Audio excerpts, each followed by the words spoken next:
Hey YouTube, my name's Derek Andre. I'm a natural power builder. So for those of you who don't know what that is, it's a kind of a combination between powerlifting and bodybuilding. But I don't particularly have gifts that some people do when it comes to powerlifting, which is kind of why I found myself running this type of program. I'm not the kind of person that can like bench 405. I'm just not. But like the main goal of my program is to be able to work on things like that while at the same time chasing like a dream aesthetic physique, right? So, you know, the basic principle behind any sort of powerlifting or even bodybuilding is just progressive overload, right? So the way my program works is I run either like a 4 or 5 day split. I think I'm gonna be doing a 5 day split here. That way I can focus on doubling down on my chest. Because, like with anything, it's about understanding your weaknesses. So for me, that's chest. So the way I've kind of like fought with that is doing like incline and flat bench. If you're not making progress in something, you need to like double down on your efforts, right? So for instance, my bench isn't going up the way I'd like. So higher frequency in benching, the way I train most things, I hit it once a week and I hit it to pretty much failure. But I start with focusing on testing my strength in a compound lift. So, compound lift, if you don't know, is a lift that targets like multiple muscles or your full body. And incline bench, rows, squats, and military press, and then flat bench. So those would be my 5 compound lifts. And the reason I start my workout with those is because they require just a greater amount of your body's like reserve power. And by testing those first, I'm able to get a baseline of where I'm at every week.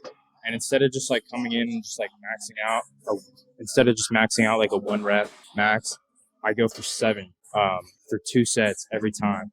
And I call it DAPRI. It's daily adjusted progressive resistance exercise. And it's kind of my signature form of training, I suppose. I started doing training like this when I was playing football, and I guess I just never really stopped, because habits die hard, right? And it's just for me, it's been the best way to like continue to feel like I'm making strength progress and seeing my like maxes go up over time, while at the same time being able to chase aesthetics because I don't want to completely commit to either one.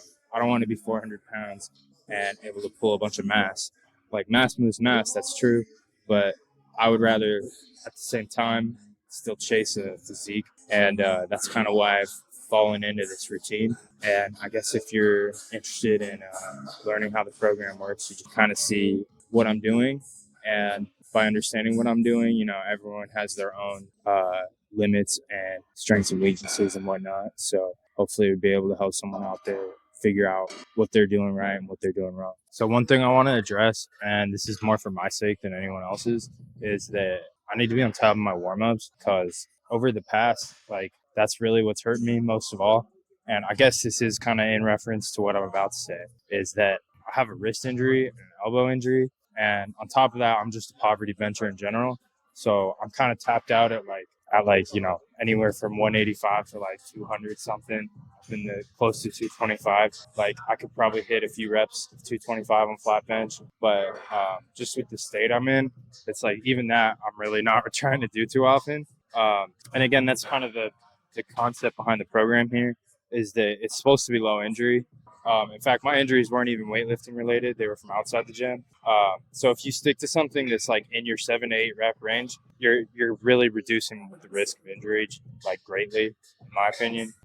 Just overall, like reducing the wear and tear on your body, I suppose. And the biggest way to do that is just being stretched and warmed up. Because I don't know. I mean, like as you get older and shit, your body just doesn't cooperate the same way. And as you especially if you're putting daily load on yourself in a way that's like the whole concept here is that you're pushing to your very limit every day. And so if you're pushing to your very limit and like you've recorded where your limit's at and you're continually pushing to it every day, then your body's going to be 100% exerted every day. And that's the goal. That's what we're aiming for, right? But with that being said, you're also going to be at 100% need for recovery. And stretching, icing, all that is just like majorly key in that. And any sort of like, even just general powerlifting. Like if you just go into like something just like cold, you run the risk of hurting yourself so much severely and so much more than if you had just taken like 30 minutes to commit to the warm up. So that's my like big. Just wanted to get that in one of my videos. And I guess the first video seems like a place to do it. I don't show my warm up. I don't show. I'm gonna cut a lot of my actual workout for the sake of just like brevity of the video. But I did spend time warming up, just to be noted. And then now I'm gonna go into Dapper. So the first set is half the working weight. So I'm working with 185 on incline today, right? So the goal would be able to hit 185 twice for 7 reps. And that's a little out of my range, so I am pushing myself with that goal today. But I think, I've been eating properly, so as I progress, the goal is to continue to eat enough carbs to fuel myself, hit my protein goal, and still lose weight, right? Because it is a cut after all. So chasing aesthetic and building strength at the same time. That's the major themes of this program. Chase aesthetic and build strength. And so my first set is really, we're just kind of like wrapping up the warm up and familiarizing my body with the concept of what movement I'm hitting that day. So for today, it's incline. So I've only got, 95 pounds on there, and it should just move pretty easy. It's just like familiarizing myself with the weight.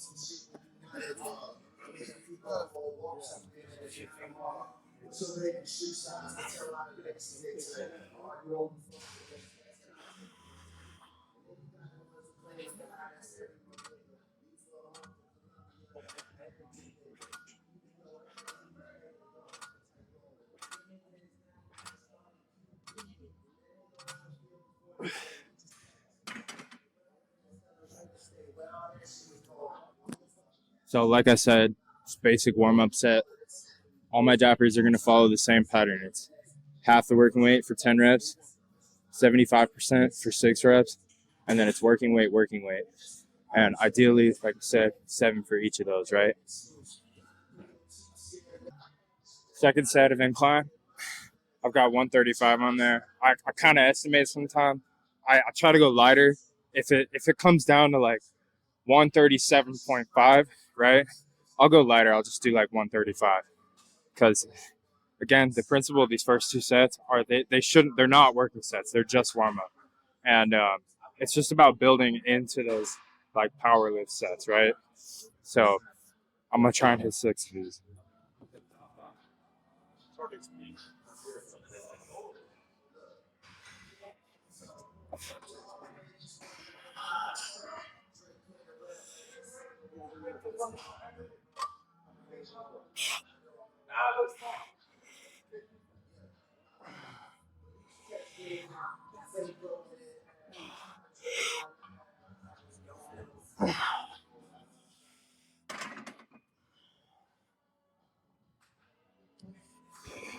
My third set of incline, this is gonna be my first working set. I've got 185 on there, and I have it recorded that last week I hit it for like 6. So if I could hit 7 today, that would be an improve. And the goal is to basically improve by, trying to hit 7. And then on top of that, once I've hit 7 or 14 total, 7 twice, then I'll increase the weight by 2.55 pounds on each side, right? And continually just try and build into hitting those 14 every week, right? And so again, where the name comes from, daily adjusted progressive resistance exercises, right? And it's just about like using the progressive overload, tracking it, and consistently being able to put out a good amount of reps. Because a lot of powerlifting focus is just about being able to put out like 1, 2, or 3 reps, right? Whereas when I'm running power building, it's more important to me to be able to cleanly and consistently hit my reps. And to me, I've just noticed that translates into my ability to like hit hypertrophy a lot better too, which is kind of why I started training this way. It's definitely not going to get you like, if you're burning yourself out to failure after this, which is ideally what I'm trying to hit after these, you're not going to get the same results as like a powerlifting centered program. But I think that it translates into the returns on your physique, and you're still building some general progression in your strength over time. Just being able to like add those 5-10 pounds every week, right? All right, so first working set of incline 185, shooting for 7 reps.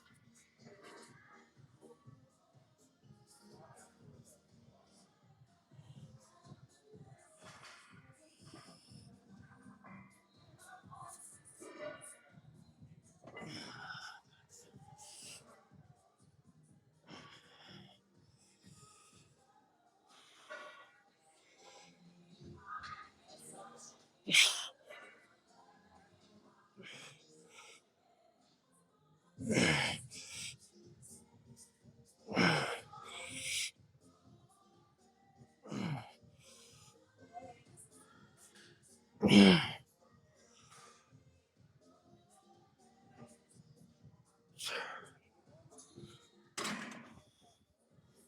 are pretty clean. Um, I definitely, I mean, you notice I struggled to get it off a little at the beginning. It's definitely a heavier weight, and that's how it should feel. It should feel like right at the edge of your ability to pick it up. Um, but if you can pick it up, you should be able to move it 7 times. It's the theory, right? So another thing I do with this to help myself track how I'm performing every week is I give myself a letter grade, and the letter grade is basically indicating A, B, C.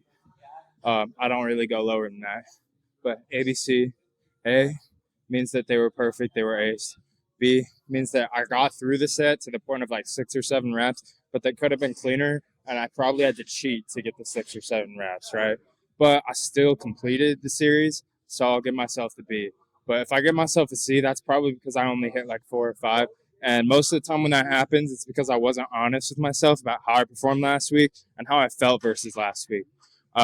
If I haven't been eating my carbs, which I noticed the major thing for me here is carbs. If I'm not eating enough carbs throughout the week, then I'm not going to increase my numbers. And I might be hitting my protein goal or close to my protein goal significantly enough to where I'm still in calorie deficit and I'm losing a bunch of weight and I look really aesthetic, but I'm not building my power up. And so for me, the major like hack here, if you will, is hitting carbs and protein, keeping fat low, and staying just barely under the calorie deficit while continually doing my cardio, lifting, and whatever to still be able to burn off some extra calories and stuff. But making sure that I actually eat instead of just starving myself down into a deficit. Because it's really easy to lose weight if you just stop eating, but you're going to lose a lot of your power behind that, right? And like today, I even surprised myself being able to hit 185 because I made that diet adjustment. Whereas for the last like year and a half, I've just been kind of focused on like getting the body fat off, and it works. I've got some pretty good videos of me like pretty shredded and stuff, but I've never felt like as powerful as I was even in high school, because in high school I was eating my carbs every day, right? So I found that that's the major kicker here. It's just staying on top of both of those macros, because neither is more important than the other. They're both equally important. At least, I mean, depending on your goals, that is. If your goal is just pure fat loss, then it might be better to just cut the carbs. But, you know, from a power building point of view, from the lens that I look at training, it's super important to hit both of those. And I've noticed that's made a big difference for me. That and doubling up on my sets. All right, so I would like to, I would like to go heavier, but I'm gonna stay at this weight because I don't want to be greedy. Those 7 were super clean. I would give them an A, and I'm just gonna try and ace it again. That way, next week when I come in, I could work up to like 190, 195, and just depending on how I'm feeling, and just kill that and just keep moving forward. You know.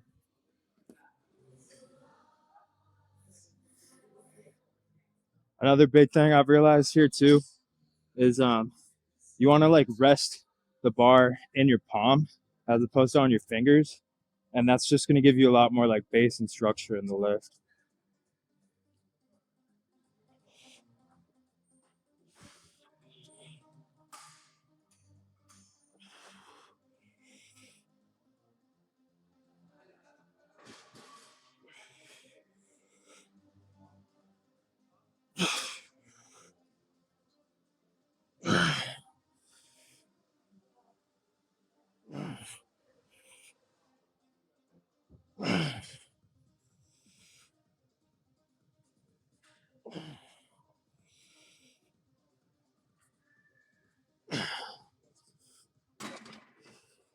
Yeah, definitely ace both of those.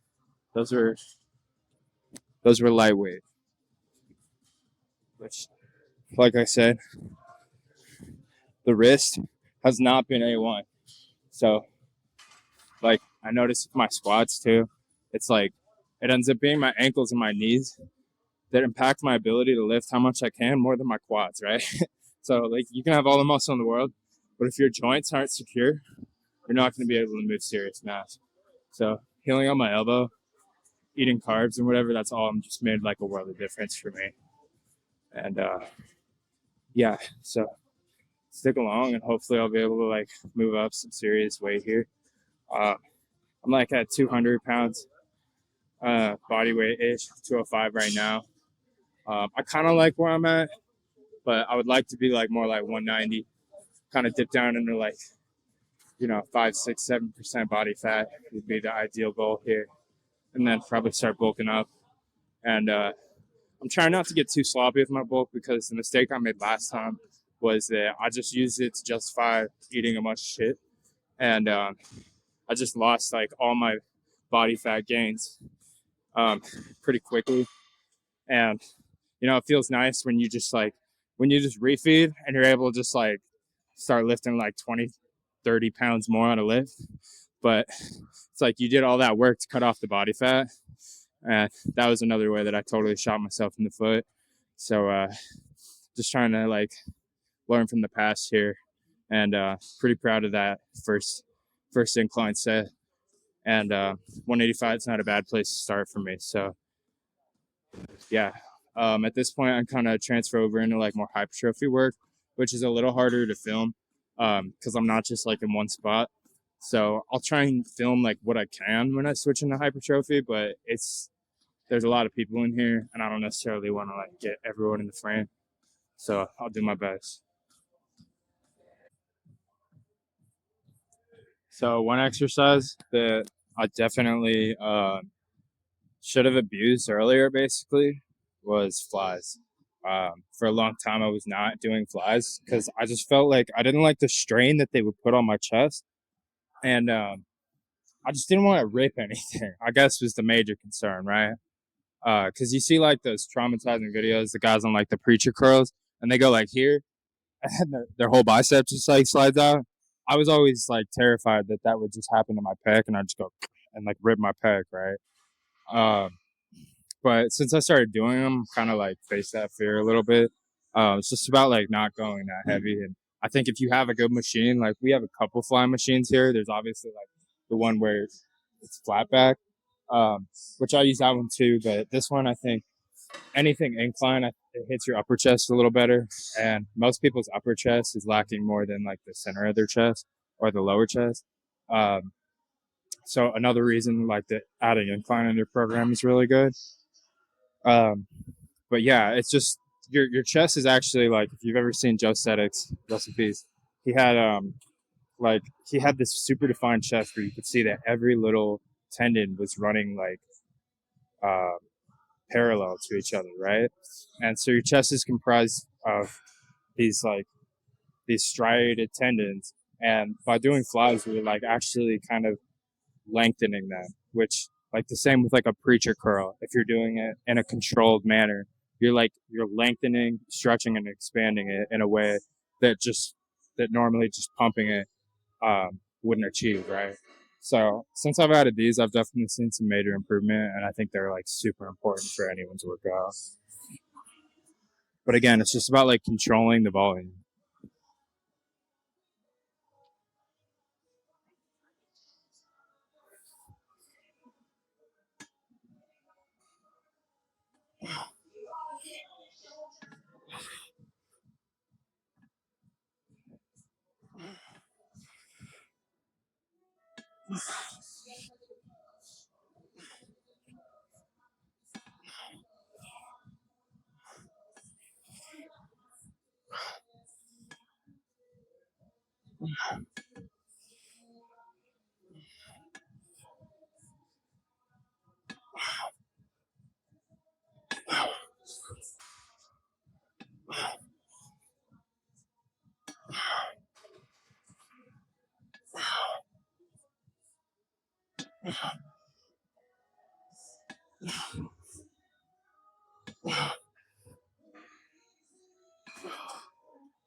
So one big philosophy of mine is that it's better in a hypertrophy sense to go like lighter than you would even think.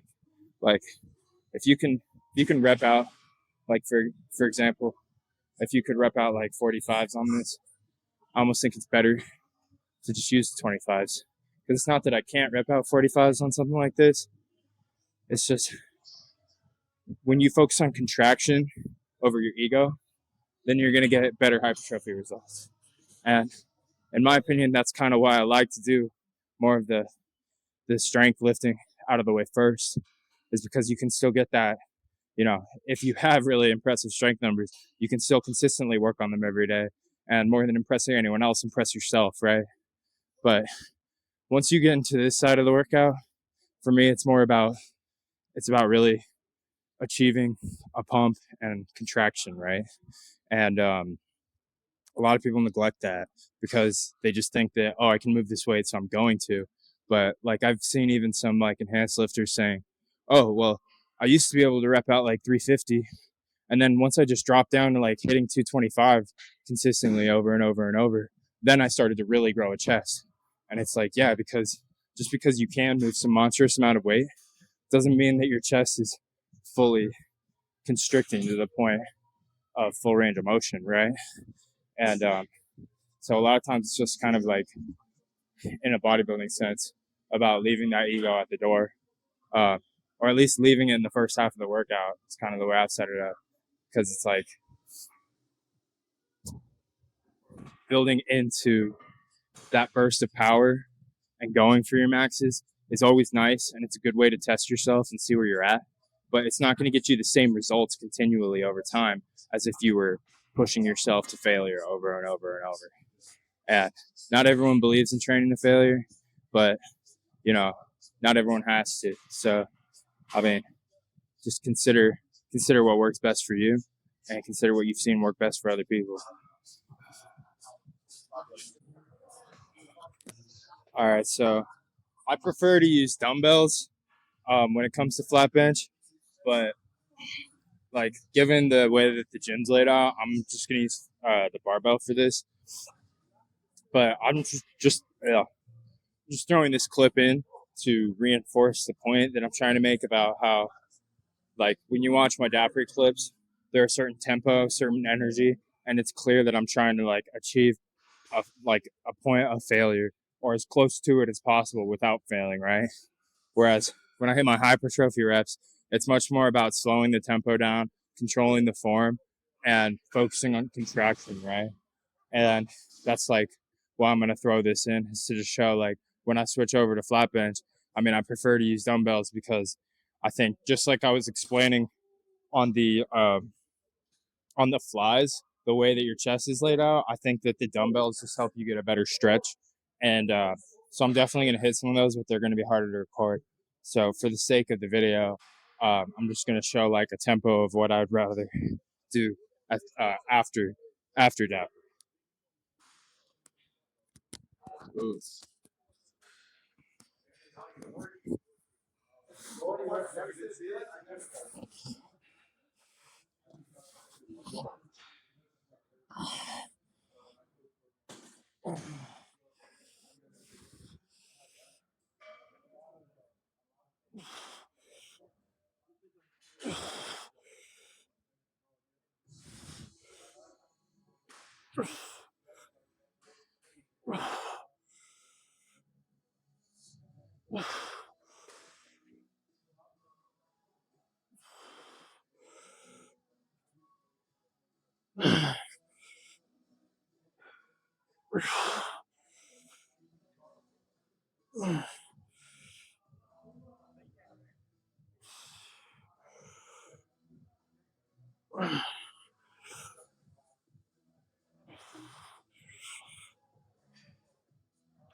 So you can definitely see the difference between those.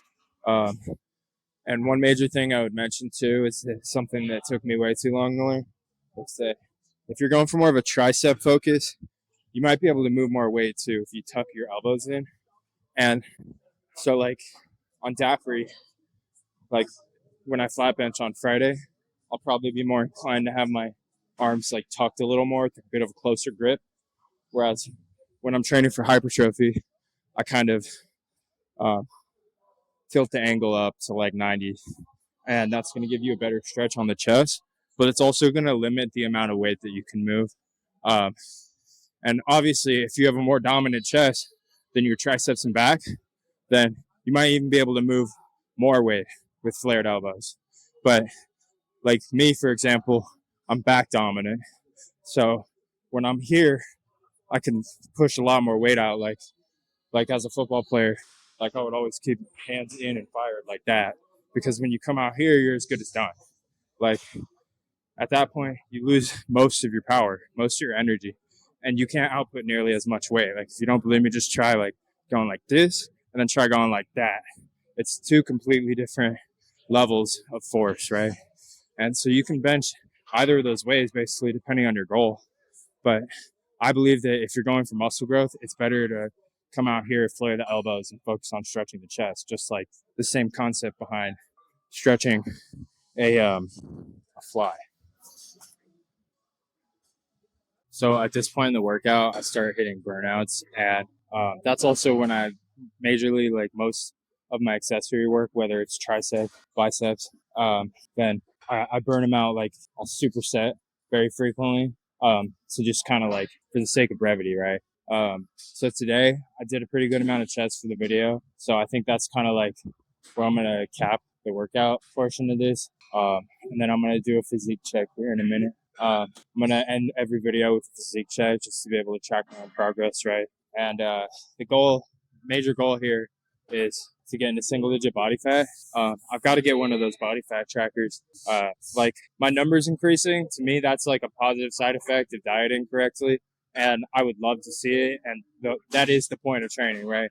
But like the point of the cut for me is majorly just going to be to get single digit body fat. Because I was there and it's kind of addictive to be able to like see a completely shredded version of yourself. And it's nice to be a mass monster and stuff, but I want to look like an anime character, you know. I just want to see like every single muscle on my serratus all the way down, and like I've seen it before, and it's such an addictive state to be in, to know that you're in the single digits, right? So that's the primary goal for me here, is to just slowly and sustainably work in the single digits, and any sort of strength gains I can get on top of that would be great. But for me, like, you know, obviously more of the strength gains are going to come in on the bulks. So just really trying to maintain my numbers more than anything, and just get good hypertrophy workouts every week, and just watch the physique evolve, you know.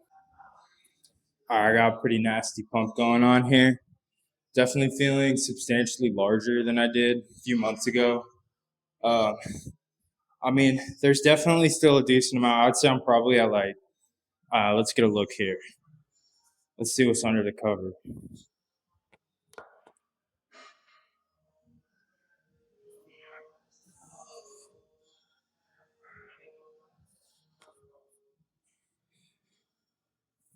So I'd say probably, I don't know, 12 to 15% body fat.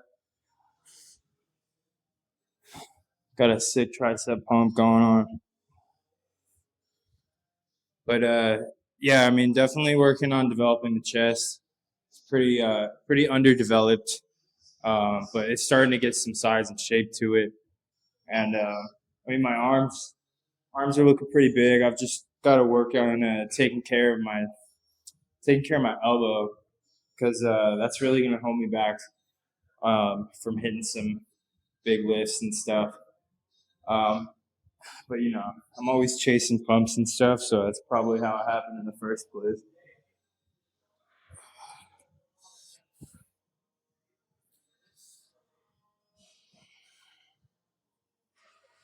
I give the lift like a 8 out of 10. I had a pretty good dab read. The pump's pretty sick. Uh, yeah, so that's pretty much it for today. And make sure to drop a sub and just follow along. It's going to be the first in a long series of videos. So thanks for watching. And yeah, definitely make sure to subscribe, like, leave a comment, and just follow along the journey.